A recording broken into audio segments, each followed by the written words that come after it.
Now, Kweku, a story that came up today was about Adam Wharton, who has had this rapid rise, hasn't he? He moved to Crystal Palace in the January transfer window from Blackburn and then was magnificent in that Palace side under Glasner. He's been crucial for that brilliant end to the season that they had. And now he's been linked with Bayern Munich, and we're told that they are very, very keen to sign him. They've just got a new manager through the door in Vincent Kompany as well. But that's very exciting for Adam Wharton, isn't it? But is that the right time? You know, he's come into the Premier League, done half a season there, done extremely well. Would it be the right move for him right now to go to Bayern Munich? Maybe not right now, because we don't know how Bayern Munich are going to shape up under Vincent Kompany. Let's be honest about Vincent Kompany. Great player, played great football as Burnley manager in the Championship last season, but they went down with 24 points this year. Didn't do a great job, and now he's gone to Bayern Munich. So I think he should just let it play out in terms of how what an upgrade that is. I know.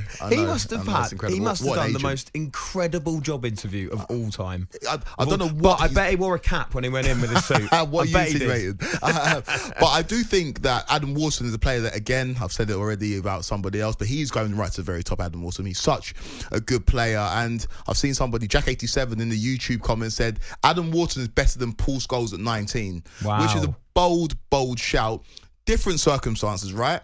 At Manchester United, Paul Scholes was allowed to develop gradually because he was in a winning team. Whereas Adam Wharton's kind of ascended very quickly. He was great at Blackburn last year. He's come to Crystal Palace and he's doing very well.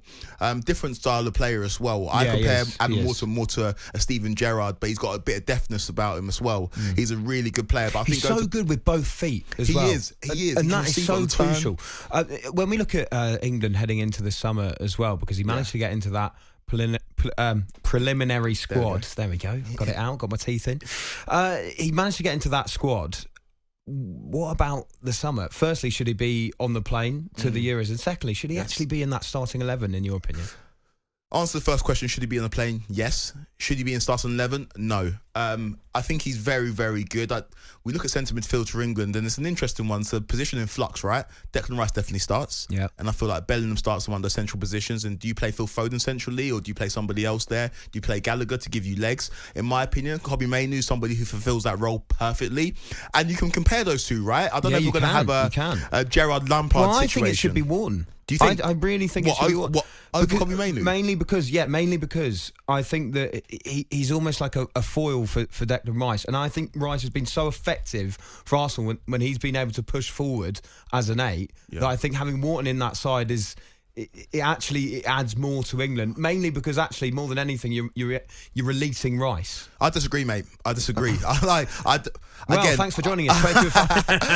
Why do you disagree? I love Adam Wharton. So you'd rather have Kobbie Mainoo in there? Yeah, mate, because this season we have seen some abnormal things from a teenager in Kobbie Mainoo. If you ask Manchester United fans in pre-season, they were screaming for him to play significant minutes for them this year. He got injured and couldn't feature until the back end of the season. Think about the goal against Wolves. That's a very abnormal goal to score for a teenager. Picking the ball up at that position on the pitch, taking it past a couple of men and putting it in the bottom corner. We saw the goal against Liverpool at Old Trafford that effectively started Liverpool's slide in the league. It was an incredible goal to score against his biggest rivals. And he's from Manchester as well, so he understands the gravitas. And he won the FA Cup. And he scored the winner in the FA Cup final as well. He has done so many things this season that are very abnormal for a player his age. And he's got that coolness, that calmness. And we've seen him in an England shirt already, and he looked absolutely brilliant. So Kobbie Mainoo over Adam Wharton, despite the fact that I think they're both great players. I understand that, but also, I mean, I remember Adam Wharton coming up against my Newcastle United, and I'm sorry, but he absolutely bossed Bruno Guimaraes in the centre of the park. Absolutely bossed him. He's one of the best midfielders in the Premier League, in my opinion.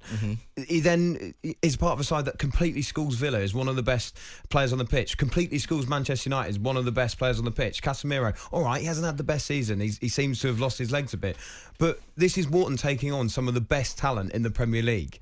And he was able to be the best player in either midfield of both teams? Well, I can just see that and raise you one. Kobbie Mainoo did it in an FA Cup final against Manchester United's City rivals, against Kevin De Bruyne, Kovacic, Rodri, Bernardo Silva, and who was the best midfielder on that pitch? Kobbie Mainoo. Yeah. He is such... He's I tell you generational. what, we should just drop Declan Rice, shouldn't we? Maybe. Play them both. Play Maybe. them both. But honestly, they're both so good, and that's, I think, the frustration that people have with Gareth Southgate when it comes to England, because there are so many talented players that maybe 4 or 5 years ago, when England was scraping around bottom of the barrel to find players to fill a starting 11, we would have dreamed of having an Adam Wharton or a Kobbie Mainoo. But right now, one or two of these players won't even see minutes during the Euros, and that's testament to the talent that we're producing in this country. 03717 22 3344. Who do you agree with, me or Kweku? Do you think Adam Wharton should start for England? Do you think Kobbie Mainoo should start for England? Do you think neither of them should be starting for England this summer? Do you know what excites me though? Because I think for a long time, even heading into the start of this season,